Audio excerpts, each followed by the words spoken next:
지난주에 이어서 이번 주도 발람의 이야기를 좀 나누려고 합니다. 오늘 본문을 묵상하다 보면 이 발람은 그래도 나름 성공한 종교인이라고 할 수 있겠습니다. 사실 종교인이라는 단어와 성공이라는 단어는 잘 어울리지는 않는 단어입니다. 근데 발람은 어떤 의미에서 성공을 했는가? 오늘 본문을 차근차근 읽어가 보면 21절과 22절에서 이 발람에게는요, 소유가 있었는데 자기 소유의 나귀가 있었고요. 이 발람에게는 자기를 섬기는 2명의 종을 항상 데리고 다녔습니다. 이게 뭐 특별한 일인가요?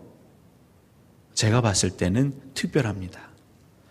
여러분들이 성경을 계속 많이 읽으셨겠지만 예언자, 선지자 중에 나귀를 타고 다녔던 사람을 그렇게 우리는 찾아보기 어렵습니다. 심지어 예수 그리스도도 예루살렘 성에 입성하실 때에 그가 탈 나귀가 없어서 그 건너 마을에 가서 매어 있던 나귀를 가져와서 제자들이 그 자기들의 겉옷을 얹어서 예수님이 나귀를 타고 입성하셨죠. 오늘 본문에 나오는 나귀는 암나귀라는 뜻을 가지고 있습니다. 이 암나귀는 순나귀에 비해서 더 가치가 있다고 합니다. 출산도 할 수 있고요. 순나귀에 비해서 여러모로 유용한 것이죠. 그 말은 이 암나귀는 비싸지요. 그런데 이 발람은 자기 소유의 암나귀가 있었습니다. 마치 예전에 80년도에 90년도 초까지 자가용이 일상화되지 않았던 시절에 자가용을 끌고 다니는 사람들. 근데 내가 운전하는 것도 아니고 기사가 딸린 그런 자가용을 모으는 사람들. 그들은 굉장히 부유한 사람이라고 할 수 있겠습니다. 이 당시의 발람, 일반 서민들은 말할 것도 없고 사실 자기 소유의 나귀를 그것도 방금 갓 장만한 게 아닙니다. 오늘 본문을 읽다 보면요, 그의 일평생 동안 나귀가 그를 이리저리 태우고 다녔죠. 그러니까 오랜 시간 동안 자기 나귀를 소유한 이 발람은요, 은근히 부자입니다. 그럼 이 발람은 어떻게 부자가 될 수 있었을까요? 지난주 본문에서 이 발락이라는 모압 왕이 발람을 부른 이유가 있죠. 이 발람이 복을 비는 자에게는 복이 내려지고 저주를 비는 자에게는 저주가 내리는 아주 신통방통한 능력이 있었습니다. 그러니까 그것이 이 모압 지역뿐만 아니라 그 메소포타미아 지역 일대에 다 전파가 되었기 때문에 모압 왕이 그것을 알고 이 발람을 찾은 것이죠. 그 말은 이미 오래전부터 이 발람에게 찾아가는 사람들이 많았습니다. 내게 복을 빌어주십시오. 또 내가 미워하는 저 사람에게 저주를 빌어주십시오. 그런데 그렇게 오고 갈 때 그냥 빈손으로 오고 간 게 아니라 복채를 들고 간 것이죠. 발람은 그렇게 복채를 받으면서 그가 얻게 된 그 신비한 능력을 사용했고 그렇게 경제적으로 풍요로워진 자가 발람입니다. 사실 처음에 어떻게 그런 신비한 능력을 얻게 되었는지는 모르겠지만 그 자신에게 주어진 신비한 능력을 자기 자신을 이롭게 하는 데에 사용하기 시작한 것이 발람입니다.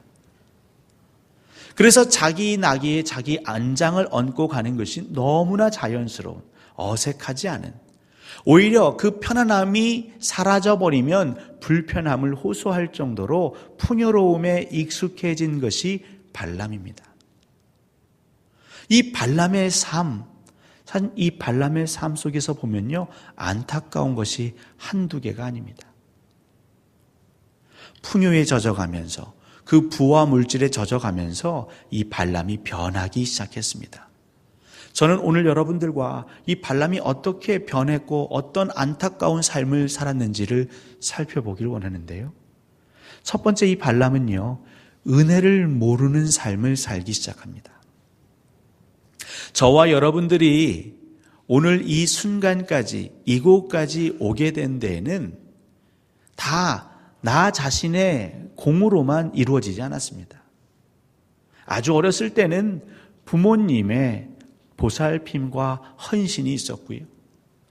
우리가 배워가고 자라감에 있어서는 또 삶에서 만났던 선생님들, 우리의 이웃들, 그들의 도움과 땀 흘림이 있었을 것입니다. 오늘 발람은 그 길을 가는 도중에 평소에는 경험하지 못했던 이상한 상황에 처해지죠.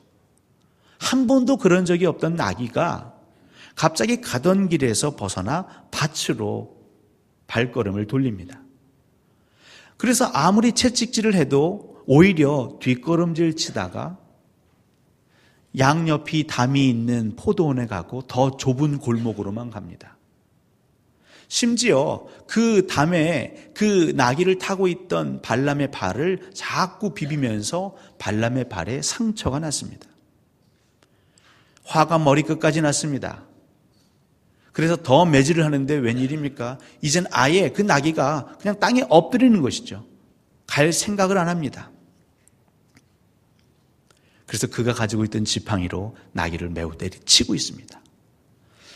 여러분, 성경 신약에서부터 구약에서부터 신약까지 이 동물이 말을 하는 장면이 그렇게 많이 나오지 않는데요. 바로 이곳에 나옵니다. 민수기 22장에 하나님께서 나귀의 입을 여셔서 발람하고 대화를 하게 하시죠.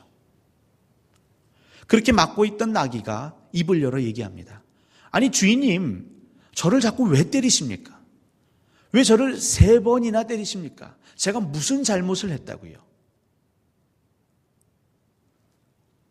이 발람이 너는 내 손에 지금 칼이 있었으면 당장 너를 죽였을 것이다. 왜 내가 가고자 하는 길로 너는 가지 않고 나를 거역하느냐?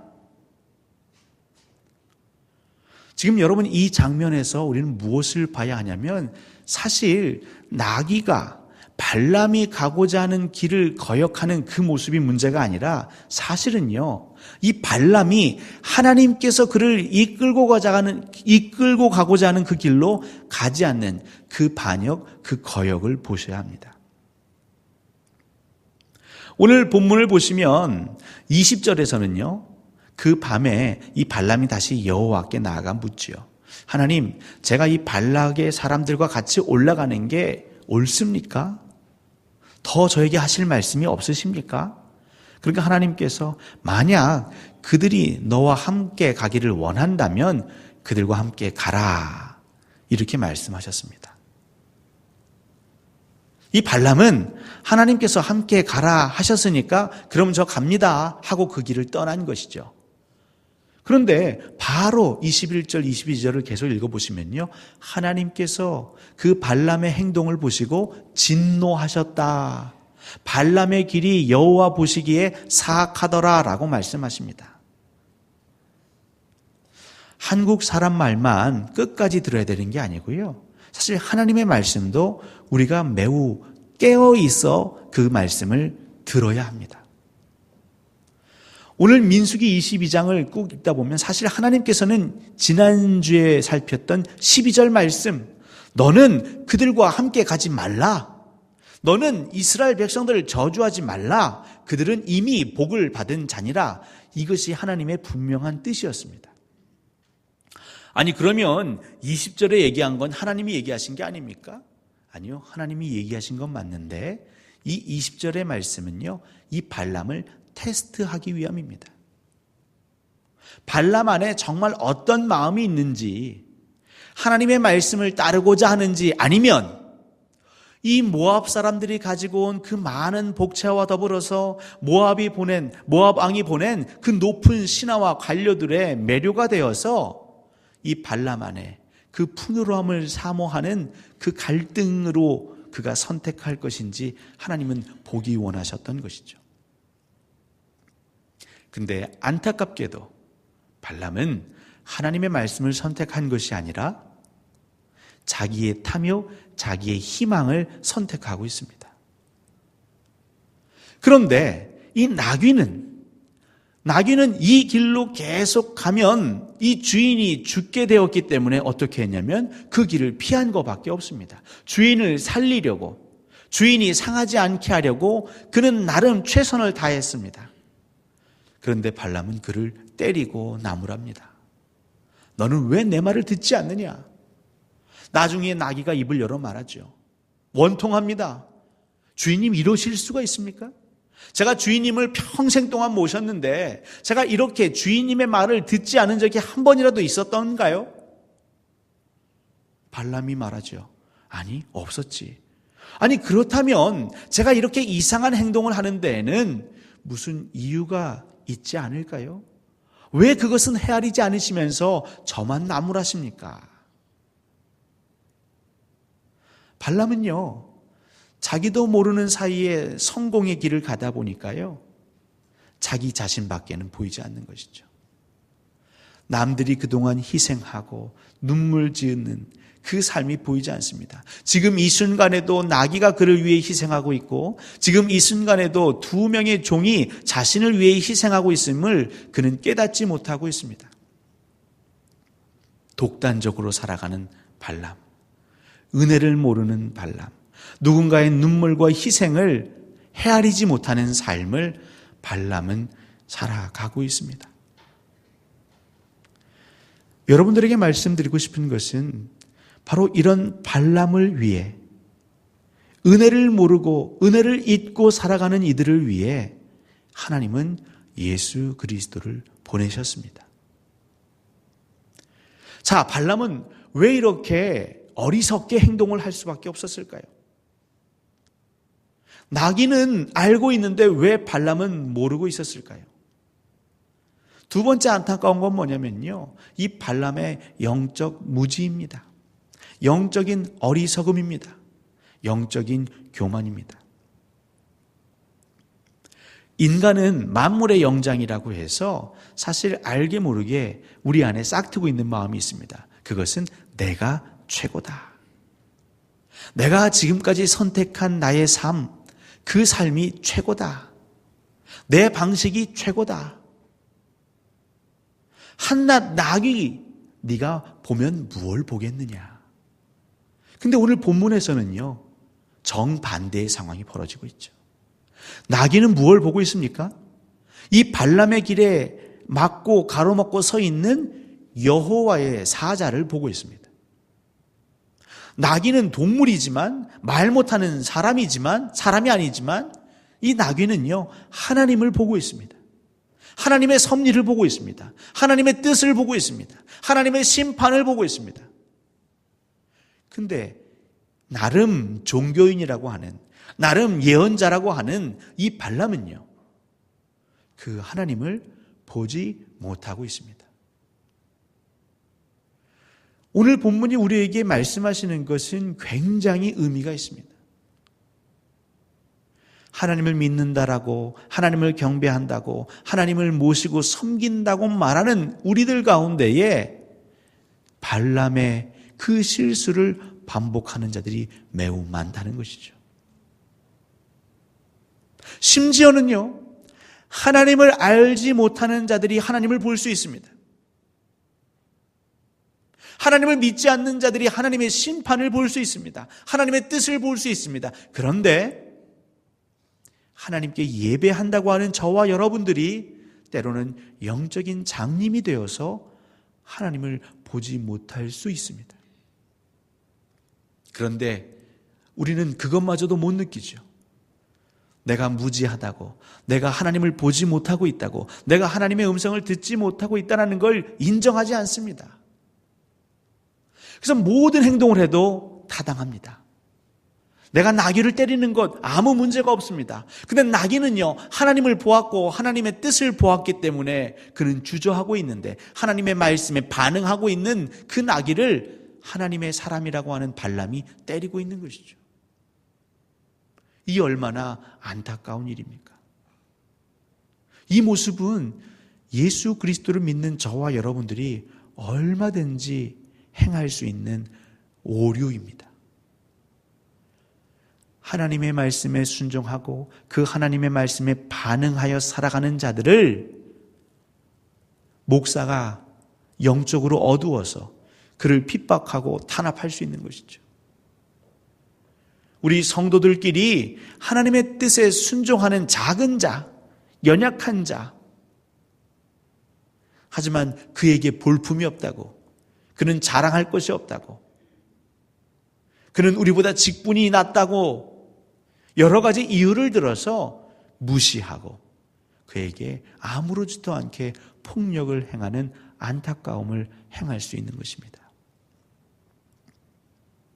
그런데 하나님은 이런 영적으로 어둡고 무지한 자를 위해 예수 그리스도를 보내주신 것입니다. 이런 발람, 결국 하나님께서는 답답하셔서 그 발람의 눈을 뜨게 하셨죠. 그리고 결국 그 발람이 여호와의 사자가 칼을 들고 서 있는 걸 보게 하셨습니다. 그리고 여호와의 사자의 음성을 이 발람이 듣습니다. 그러자 34절에 발람이 어떻게 반응하고 있냐면, 제가 잘못했습니다. 제가 죄를 지었습니다. 여기까지는 참 좋은데요. 제가 이 본문을 읽으면서 발람, 이 인간은 더 이상 어떻게 구제해 줄 수가 없구나, 구제불능이라는 그런 판단이 내려졌습니다. 여러분 한번 34절을 읽어보시겠습니까? 민수기 22장 34절을 한번 같이 읽어보시죠. 시작.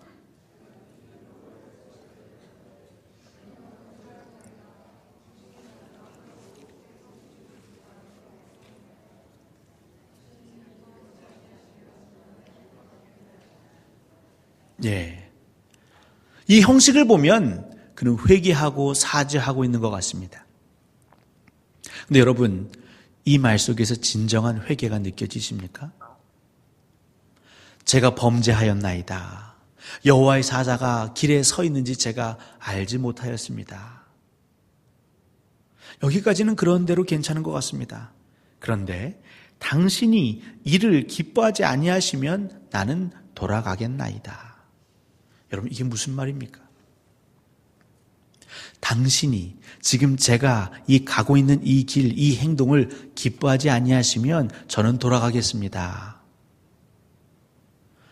하나님께서 이렇게 말씀하셨고 12절에 반드시 너는 그들과 함께 올라가지 말아라.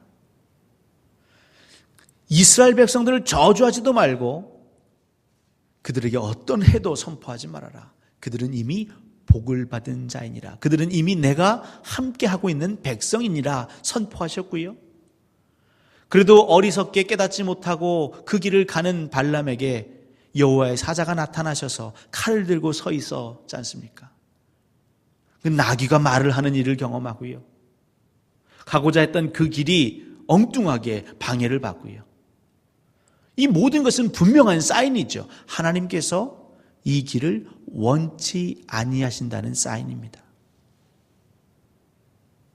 그런데 발람은요, 아주 뻔뻔스럽게 하나님, 만약 당신께서 이것을 기뻐하지 아니하신다면 제가 돌아가겠습니다. 여전히 하나님의 뜻을 헤아리지 못하고 있는 것이죠. 그 말은 하나님의 뜻보다도 그 안에 자신의 열망, 자신의 소망, 자신의 뜻이 더 강렬하게 그를 사로잡고 있는 것이죠. 이것이 이 땅의 그리스도인들의 가장 큰 어려움입니다. 저와 여러분들이 신앙생활하면서 가장 힘든 건 무엇이냐면 하나님의 말씀을 모르지 않습니다. 하나님께서 우리에게 뭐라 말씀하시고 선포하셨는지 이미 알고 있습니다. 근데 문제는 나도 모르는 사이에 무의식적으로 성공하고 싶고 풍요로우고 싶은 내 명예가 저 하늘까지, 하늘 위까지 올라가고 싶은 그 유혹에 나도 모르게 철저히 둘러싸여 있는 것이죠. 그리고는 하나님이 기뻐하지 아니하시면 제가 돌아가겠습니다. 또다시 하나님 또 다른 사인 보내주시면 제가 한번 다시 재고해 보겠습니다. 여러분 35절에 하나님께서는 그럼 다시 그들과 함께 가라, 이것은요 발람을 인정하신 게 아니죠. 이제 발람을 포기하신 겁니다. 그래? 그럼 정말 네가 원하는 네 뜻대로 한번 가보거라. 대신 내가 얘기하는 대로만 너는 말해야 한다. 여러분 발람의 인생은 참 안타까운 삶이죠. 그에게는 하나님의 은사를 주셨습니다. 신령한 은사를 주셨습니다. 그가 복을 빌면 복이 내리고 저주를 빌면 저주를 내리는 그런 신령한 은사를 주셨는데 그 신령한 은사를 그는 소중하게 아름답게 가꾸지 못하였습니다. 자기의 욕심을 위하여, 자기의 풍요를 위해, 자기의 편리를 위해, 자기의 명예를 위해 사용하기 시작했습니다. 그리고 나중에는 그는 알지도 못하면서 하나님의 뜻을 안다고 이 길을 가는 것이 하나님의 뜻인데 나긴 네가 뭔데 이 길을 방해하냐며 그를 죽이려 하고 있습니다. 심지어 여호와의 사자가 그의 눈을 뜨게 하셨고 그에게 분명히 말씀하셨음에도 불구하고 당신이 이를 기뻐하지 아니하시면 하나님께서는 기뻐하지 아니하시고 진노하고 계신다라는 것을 아주 명명백백하게 보여주고 계심에도 이 발람은 그 현실을 왜곡하기 시작합니다. 여러분, 이 얼마나 통탄할 일입니까? 근데 하나님께서는 바로 이런 발람 같은 삶을 사는 저와 여러분들을 위해 여호와의 칼로 우리들을 진멸하신 것이 아니라 예수 그리스도를 보내어 주셨습니다. 대림절은 이 땅에 예수 그리스도가 아기 예수로 왜 오셨는지를 우리가 되새기는 절기입니다. 대림절은 또한 그 부활하신 예수 그리스도, 하늘로 승천하신 예수 그리스도가 말씀에 기록된 대로 이 땅의 역사의 심판주로 오실 것을 우리가 항상 마음에 새기는 절기입니다. 하나님을 거역하고 하나님의 뜻에 아주 뻔뻔스럽게 반하는 삶. 근데 하나님은 칼을 들어 그들을 치신 것이 아니라, 발람을 치신 것이 아니라 예수 그리스도를 보내셨습니다. 여러분, 여기에 우리 그리스도인들이 살아가야 할 삶의 비밀이 녹아져 있는 것이죠. 우리 주위에 이렇게 안타까운 삶을 살아가는 이들을 여러분 만나고 계십니까? 은혜를 모르는 사람, 배은망덕한 사람, 내가 정말 땀 흘려 그를 도왔건만 나중에는 뻔뻔스럽게 자기의 모든 능력으로 이것을 이루었다라고 말하는 사람, 화가 나지요. 어떻게 해서든지 나의 그 당당함을, 나의 그 헌신을 증명해 보이고 싶고 저 사람의 거짓을 만방에 들춰 보이고 싶겠죠. 근데 우리 그리스도인들은 어떻게 살아야 하냐면 그렇게 안타까운 삶을 살아가는 자들에게 예수 그리스도가 그 심령에 임하기를 마음에 소원하고 기도하고 간구하고 그 예수 그리스도를 끊임없이 전해야 하는 것입니다. 근데 이 세상의 사람들은요, 칼을 갖다 댑니다. 심판합니다. 재판합니다. 정죄합니다. 그것은 예수 그리스도의 이 땅에 오심을, 그 의미를 우리가 모르고 있는 것입니다. 예수님 말씀하셨습니다. 건강한 자에게는 의사가 필요 없느니라. 나는 의인을 부르러 온 것이 아니라 죄인을 부르러 왔노라. 안타까운 삶, 답이 안 나옵니다. 구제불능입니다. 치료책이 없습니다. 약이 없습니다. 그래서 예수 그리스도가 오셨습니다. 이 세상의 방식으로 그를 고칠 수 있고 변화시킬 수 있었더라면 예수 그리스도가 안 오셨지요.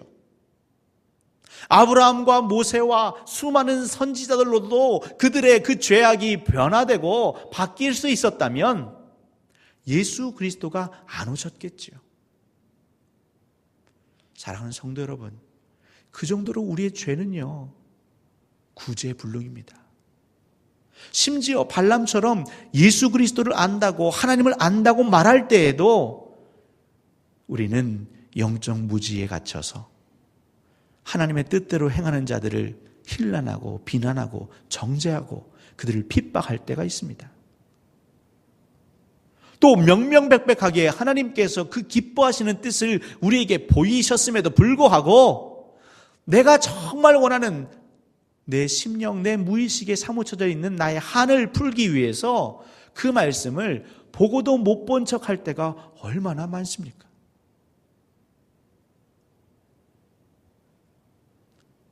사랑하는 성도 여러분, 우리는 누구를 정죄할 수 없습니다.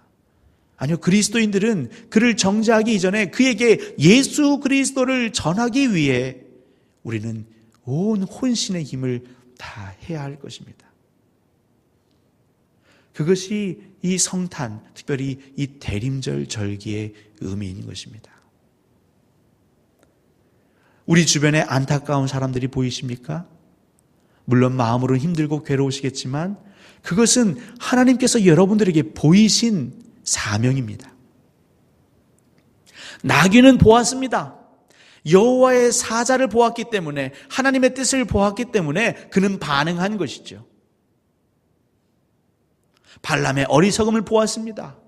이 길이 아님을 알았습니다. 그래서 나귀는요, 그 길에서 벗어나 밭으로 간 것입니다. 여러분 주변에 안타까운 이가 보이십니까? 발람과 같은 자들이 보이십니까? 사랑하는 성도 여러분, 예수 그리스도께서 하셨던 그 모습을 여러분의 마음에 새기시고 그렇게 실천하시기를 간절히 소원합니다. 그것이 하나님이 원하시는 뜻입니다. 원수를 어떻게 사랑할 수 있을까요?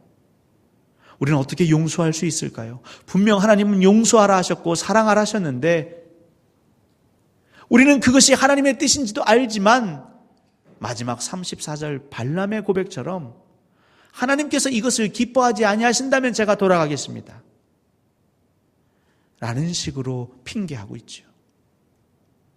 아무리 그래도 그렇죠. 하나님, 제가 어떻게 이것을 눈뜨고 쳐다볼 수 있습니까? 저는 용서할 수 없는데요 라는 마음으로 여전히 나의 갈 길을 가고 있는 발람과 같지는 않은지요. 그러면서 우리가 입술로 하나님 부흥케 하옵소서, 하나님 교회가 교회다워지게 하옵소서, 하나님 우리의 심령이 늘 하나님 닮게 하시고 우리가 나중에는 저 천국 하나님의 나라에서 영원히 거하게 하옵소서 라고 기도한다면 여러분, 그 기도는 하나님의 마음을 움직일 수 있을까요? 믿음의 기도만이 하나님을 기쁘시게 할 수 있습니다. 순종의 기도만이 하나님께 영광 올려드릴 수 있습니다. 사랑하는 성도 여러분, 우리는 때론 발람 같습니다. 발람과 같은 풍요로움과 탐욕을 사모할 때도 있고요. 발람처럼 내 뜻에 맞지 않으면 하나님의 말씀을 본척만척 할 때가 너무나 많이 있습니다. 하지만 오늘 하나님은 말씀하십니다. 그것으로는 하나님을 기쁘시게 할 수 없다고 분명히 우리에게 보이고 계십니다. 그래서 우리에게 오신 예수 그리스도, 여러분, 그 예수 그리스도를 깊이 묵상하십시오. 여러분, 예수 그리스도, 그 예수 그리스도만이 우리의 살 길임을 깊이 묵상하십시오. 어떠한 일이 있더라도 그 예수 그리스도만 보십시오. 억울한 일을 당해도 나를 힘들게 한 그 사람을 보는 것이 아니라 예수 그리스도를 보십시오. 원통하고 괴로울 때마다 그 예수 그리스도가 못 박히신 십자가를 보십시오. 우리는 지금 무엇을 보고 있습니까? 여러분의 문제를 보고 계십니까? 여러분을 힘들게 한 사람을 보고 계십니까? 아니면 이렇게 저렇게 치이고 밟히는 한국교회의 그 처참함을 보고 계십니까? 우리가 봐야 할 것은 오직 예수 그리스도이신 것입니다. 하나님께서는 이 안타까운 세상, 생각하는 것, 행동하는 것, 그 모든 것이 악하고 악취가 나는 그런 인간 세상에 바로 예수 그리스도를 보내신 그 의미를 여러분 잊지 마시기 바랍니다. 오늘부터 여러분의 삶 가운데에 정말 발람처럼 살아가는 사람들을 보시거든 예수 그리스도를 묵상하시며 어떻게 하면 예수 그리스도를 저 사랑하는 자에게 전할 수 있을까? 그런 고민과 또 그런 결단과 그런 행함이 여러분의 가정에, 여러분의 일터에, 특별히 이 광주동산교회 공동체 안에 가득 차고 넘치기를 우리 주 예수 그리스도의 이름으로 간절히 소원하고 축원합니다.